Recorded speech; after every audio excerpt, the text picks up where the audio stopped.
నమస్కారం అండి. ఈనాటి కమ్మని కథ పేరు అభిప్రాయం.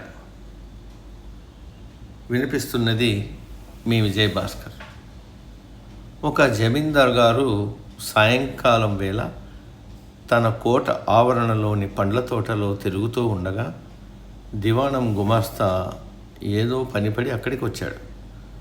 జమీందారు అతడితో మాట్లాడి తీరా అతను వెళ్ళబోతున్న సమయంలో ఆపి కొత్తగా చేయించి వేలుకు పెట్టుకున్న వజ్రపు టొంగరాన్ని చూపుతూ, దీన్ని తయారు చేసిన వాడు మంచి పనిమంతుడు, వజ్రం కూడా చాలా విలువైనదే, ఎలా మెరుస్తోందో చూడు, ఉంగరం ఎలా ఉందంటావు అని అడిగాడు.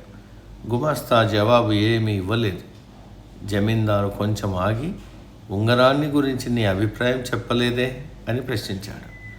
దానికి ఆ గుమాస్తా ఇలా అన్నాడు: ప్రభువులు క్షమించాలి, తమరు ఉంగరం ఎలా ఉన్నదని అడిగితే తప్పక నా అభిప్రాయం చెప్పేవాడిని.